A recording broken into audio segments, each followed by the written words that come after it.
Hi, I'm Maya. I'm the Vice President of Strategy, Operations, and Outreach at Google Research. This means I spend my time exploring what's on the horizon and helping to make it real. That includes AI. You're probably already using AI yourself, even if you don't know it. It's the technology behind things like giving you optimized traffic routes or personalized suggestions for YouTube videos. AI is also creating new ways of working or running a business, and it has a lot of huge potential for you and your team. And like any new technology, it can be intimidating to know where to start or how to keep up, especially when it feels like there are new things happening every day. Don't worry though, we're here to help. In this course, you'll get AI skills employers are looking for. This includes important fundamentals about AI, how to apply AI to your own work, and how to be a responsible AI user. These skills will help expand the possibilities of what you can do with AI at work. We've brought in a team of AI experts and practitioners from across Google to serve as your guides. You'll explore different use cases that you can apply to your own work. We focus on getting you right into the tools. That's intentional. You wouldn't learn how to play the piano without touching the keys, would you? AI is no different. The best way to learn is by doing. Throughout your learning journey, you'll practice using AI with access to Google's most capable models. You'll start with the Gemini app as your home base. You can think of it as your all-purpose AI assistant. You can access it from desktop or on a mobile. And there's all sorts of stuff you can do from this one app.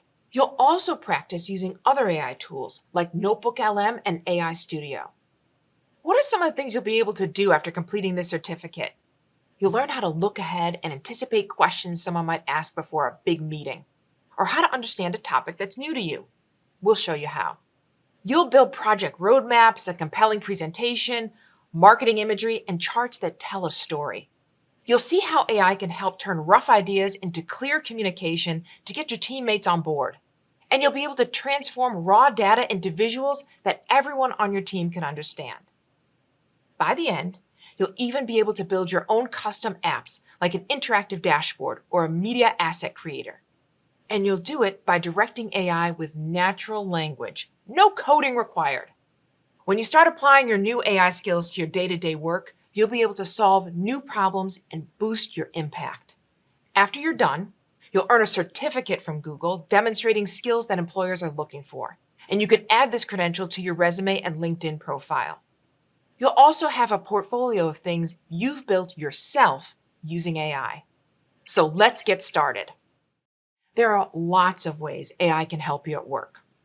Sure, it can help you come up with a catchy name for your next product, but to get the most out of AI, it takes a bit of a mindset shift. What do I mean? Well, imagine the following scenario. You're faced with a high-stakes goal of growing your business unit's revenue by the end of the year. Instead of just using AI to draft a note to your team announcing your project, try using AI as a collaborator. Ask it to help you build your forecast and generate options for increasing sales. Have it help you pressure test assumptions and identify risks, then explore different revenue scenarios. See the difference? The real benefit isn't just in solving one-off tasks. It's in collaborating to help you solve a problem, navigating across various steps, and enlisting its help to set you up for making better decisions. But to really get the most out of AI, you'll have to use your unique expertise and judgment to guide your collaboration with it. Your role is essential. You're the one with context and emotional intelligence. Yes, AI can help you create a presentation, but only you know your audience. AI can offer solutions to a customer service problem, but only you can be the final judge if those solutions should be presented to the customer. And there are times when AI might not be right for the job. It has limitations. For example, topics like financial, legal, and compliance advice may be too sensitive or risky for AI. Connect with a professional on these sensitive topics. But in cases when AI is the right fit for the task, you should know how to get the most out of it.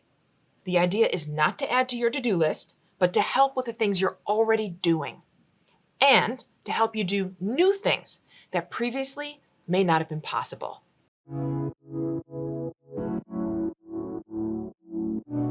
The first is you have to start using the tools, right?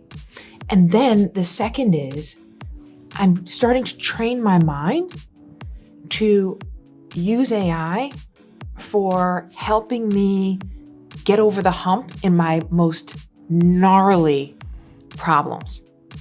So usually when you feel that sense of, ugh, I don't want to do that usually for me is a signal like, hey, how about some AI? Right? Because I don't expect it to complete the whole task. But I always find that when I feel like, oh, why do I have to do that? And then I think, hey, wait a minute. Is there some way to make this easier, to make this more palatable, to get myself through that initial horrible feeling of like, I don't want to do that with AI, and then it gets the ball rolling? I remember one time coming out of a complex meeting that had a lot of action items that I needed to capture and put into an email for the team. I was dreading it. And then I thought I should use AI for a first draft. It was great. I didn't have to worry about capturing the action items. I didn't have to worry about the formatting. And once I put my own touches and reviewed carefully what AI had created, I sent off the email and it saved me a lot of time. AI can sometimes feel like magic. It has so much power to do amazing things in seconds. When I get an impressive AI result, I'm almost expecting to hear applause in the background. But of course, AI isn't magic. It's a computer program that, like others, has capabilities and limitations. Understanding how AI works can help you get the most out of it. I'm going to walk you through the top things you need to know about AI. And don't worry, I'll do it without all the tech jargon. First things first, let's get on the same page. When we say AI, what are we really talking about beyond the buzzword? You probably already know that AI stands for artificial intelligence. Artificial intelligence is the concept of building intelligent machines that can do things like reasoning through a problem and providing recommendations. But how does it do that? Well, within the world of AI, you have something called models. AI models are computer programs that are trained on tons of data like articles, images, or videos. The model finds patterns in the data and then is able to apply those patterns to new situations like making predictions or generating new content. This process, called training, helps the model improve over time. And this isn't some futuristic technology. Think of your email spam filter. It uses massive amounts of data to help sort emails you want from the emails you don't want, spam. Every time you mark something as spam, it learns from that and gets better and better over time. But what happens when your spam filter gets it wrong and an important email gets lost? The answer may lie in the model's training data. This is the data that AI learns from. Let's look at another example. Say a food distributor trains an AI model to sort apples from other fruit. This model's training data includes thousands of images of apples, enabling the model to recognize, apples. But what happens if the training data only included images of red apples? This might make the model less accurate at identifying other types of apples, like green or yellow. As a result, the food distributor might end up sorting apples incorrectly, causing them to lose money and waste perfectly good apples. A model's training data shapes what it does. It's also one reason why one model may produce different results from another. A second reason is the model architecture itself. How a model is programmed and the rules it applies to its data and learning may vary from model to model. Some AI models, like Gemini, learn from massive amounts of data that go way beyond images of fruit alone. With more data and training, a model can start doing some pretty amazing things. It can understand a request and respond to it, even if it's the first time it's encountering that type of request. This advanced type of model is called a large language model, or an LLM for short. LLMs can learn so much and get so good at predicting based on patterns that they can create entirely new content, like blog posts or a birthday haiku. AI's ability to create something new is called generative AI, or Gen AI for short. It gets even more amazing. Some Gen AI assistants are multimodal, which is just a fancy way of saying they can work with more than just text. They can understand and create images, videos, audio, and more. So you could upload a photo of a chart and ask for a text summary of it, or submit an audio recording of a meeting and have it turned into a list of action items. Or you could easily create compelling visuals for your website or client presentation. Let's look at another way AI is evolving. You may have heard about AI agents. What's that all about? Well, Think of agents as systems that combine the intelligence of advanced AI models with access to tools like your calendar or email. Instead of giving an agent a single task, you can give it a broader goal. Then the agent can break that goal down into smaller steps and take action on your behalf, all under your control. For example, imagine telling an AI agent, organize a kickoff meeting for the Q3 marketing project with the design and sales teams for next week. An AI agent could then check everyone's calendars for a free slot, book a meeting room, draft a welcome email with the project brief attached, and send out the calendar invitation. It can handle all the tedious coordination, freeing the team to focus on the actual strategy for the meeting. The opportunity there is not just answering your questions, but actively helping you to accomplish your goals. Okay, great. We've talked about what AI is, how it works, and some emerging capabilities. This is crucial for you to be an informed user. It allows you to make the most of AI's possibilities while understanding its limitations. Let's keep going. I have AI conversations all the time. At the dinner table, at the grocery store, I'm only slightly exaggerating. It feels like everyone is talking about AI. You might feel like you need to become an expert overnight. But what if I told you that using AI effectively has less to do with being a tech genius and more to do with understanding a few simple principles? Let's start with some of the things AI can do and how it can help you at work. First, AI can help you understand information. Think of summarizing multi-page reports in seconds, getting insights from a dense spreadsheet, or getting up to speed on a client's industry. This can help set you up for better decisions. AI can also create new things. It can help you draft communications, build the outline of a presentation, and even generate product images. And finally, AI can help you improve your work. It can poke holes in a project plan or suggest ways to make a client proposal better. And it can give you fresh ideas for you to evaluate. My team uses AI all the time. Our job is to create efficiencies and drive for impact for Google Research. I'm always inspired by the ideas they come up with for using AI in our everyday work. So how do you get AI to work for you? Good news is, if you can give instructions, you already have some of the skills. That's because AI understands natural language. That means you communicate through everyday words, either through typing or through speech. But if you want to go from being a good user to a really effective user, there's some technique involved. Let's talk about some of the things you need to know. The key to using AI well is giving clear and specific instructions, or prompts. Prompts are instructions you give to AI to get the results that you want. Sometimes you'll upload files or other documents in your prompt that you want it to take into account. Everything you include in your prompt is called an input. What AI generates in return is called the output. Knowing how to prompt well is a fundamental skill to unlock AI's full capabilities. Because AI is frequently changing, you might hear about new features, apps, and models being released. It can feel like a lot to keep track of. So let's break down what these terms mean so you'll know how to leverage these advancements at work. First, let's start with the AI model, Gemini. Think of the model as a car's engine under the hood. It's the technology that does the actual reasoning and generation. Even though the engine provides all the horsepower, you don't need to interact with it directly. So, to make use of the engine, what would you do? Well, as the driver, you get into the car. That car is the AI app, and you're in the driver's seat. In this course, our home base will be the Gemini app. You can access it on your phone or via the web at gemini.google.com. Okay, you're in the car. Now, how do you get it to do what you want? You press the ignition button, grab the steering wheel, and push that gas pedal, right? Well, to command AI, you use parts of its interface like the chat box and its features. When a new feature is released, you can go back to the app and check it out. But the Gemini models power more than just the Gemini app. It's a family of some of Google's most capable AI models, and it's built into products like Google Search, Maps, Pixel, and more. While you're in the Gemini app, you can explore different models and features to pick the right one for what you're trying to accomplish. So what's the best model for your task? Different AI models have different strengths depending on how they were trained and how their learning was refined. Some models are really good at quickly providing all-around help. Other models might be best for advanced tasks like research, coding, or weighing the pros and cons of a complicated decision.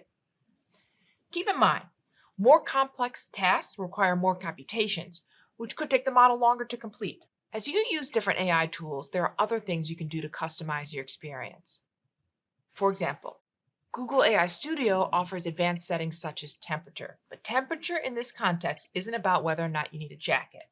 It's about controlling the creativity in AI's output. A lower temperature setting means the output will likely be more predictable and consistent. A higher temperature means you'll get a more inventive output that could be less predictable. Remember, AI doesn't know anything. It's just using its data and learning to predict what the best answer might be from a range of possible options. Temperature is just one way to experiment with this. Okay, it's time to start putting this into practice. Imagine you're stuck in a long meeting and your coworker is taking everyone's lunch order. You say you'd like a sandwich, and they end up ordering you a tuna fish sandwich, which is not your thing. Since you didn't clearly communicate exactly what you wanted, you didn't get a great outcome, despite your coworker's willingness to help. AI works similarly. It's best when you communicate clearly to get what you want. You need to make sure you're giving it detailed instructions and asking good questions. This is called prompting. When you prompt AI, there are many ways to go about it, but the key principles are being clear and providing context. We'll start with a framework you can use to make sure your prompts have clear directions and relevant information. This gives you a solid structure and guidelines for what to say to AI so you aren't guessing. I'll show you how this works in Gemini. Consider this scenario.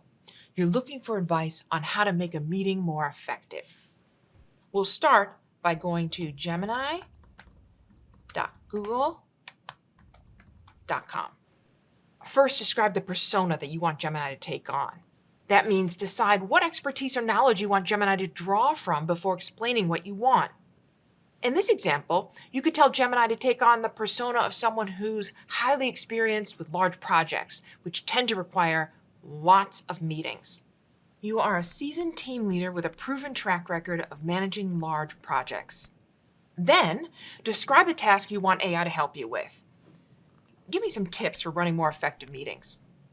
Next, specify the format by telling Gemini what the output should look like. It could be a list of pros and cons, bullet points, or a specific length or tone. Let's format your response as a bullet list. Now you need to set the context. Ask yourself, what does AI need to know in order to get this right? For starters, AI doesn't know how large your company is or how teams work together. It also doesn't know your unique challenge, which is making clear decisions during status meetings. We'll add, our teams often work cross-functionally, and we're struggling to make clear decisions on some aspects of the project during our status meetings. One more note on the framework. There are plenty of ways to construct an effective prompt. The order in which you construct a prompt is less important than the substance of the prompt itself. Now let's run our prompt and see what we get. Okay, the idea of assigning a dedicated decision maker and a note taker is interesting. It does help to know who has which role before the meeting starts. Make sure to check the output AI gives you before you use it. This is a crucial step. In some cases, the first response you receive may have room for improvement. Maybe the different folks on my team work in different time zones, and it's hard to get the dedicated decision maker in the meeting because it's outside of their working hours. You can add this context right into the same chat and ask it to update its advice based on the additional information. Prompting is a foundational skill for getting great results with AI. Here are a few more tips that can help elevate your prompts. Provide an example or a reference. Just like seeing an example helps you understand a task, giving one to AI helps it understand your needs. If you're looking for advice on running a meeting, attach a past agenda as a reference. It's also helpful to enlist Gemini's multimodal capabilities when prompting to help it better understand what you're looking for. This means including different types of media in your prompt, like documents, images, or websites.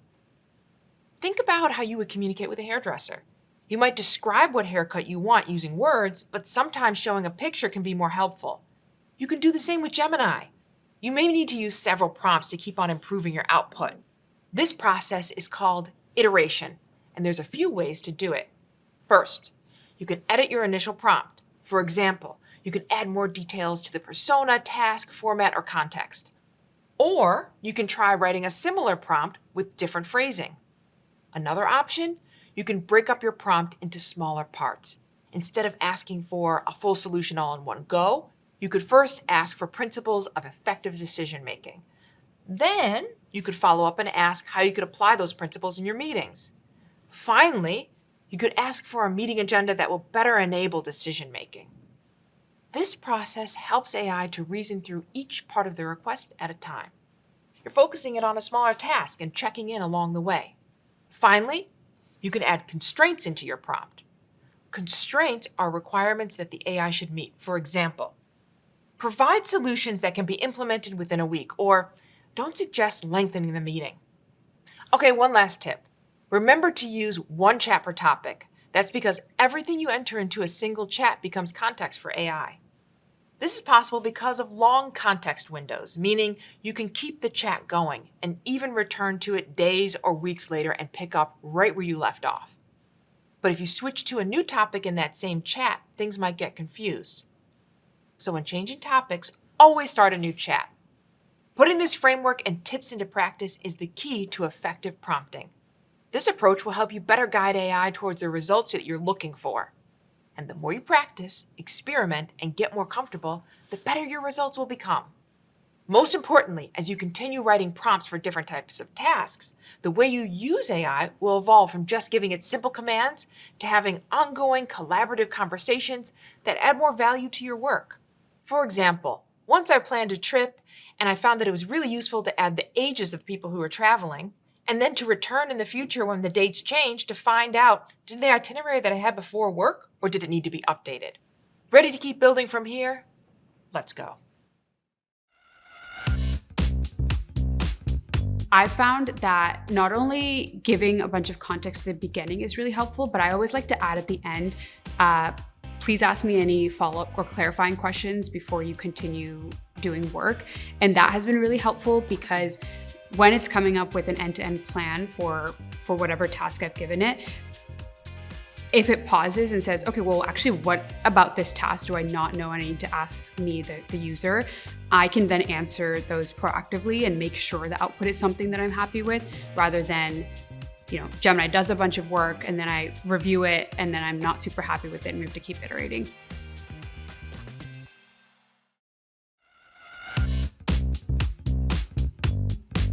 Generally, we see that as chats get longer, just the amount of context Gemini has to keep track of gets bigger.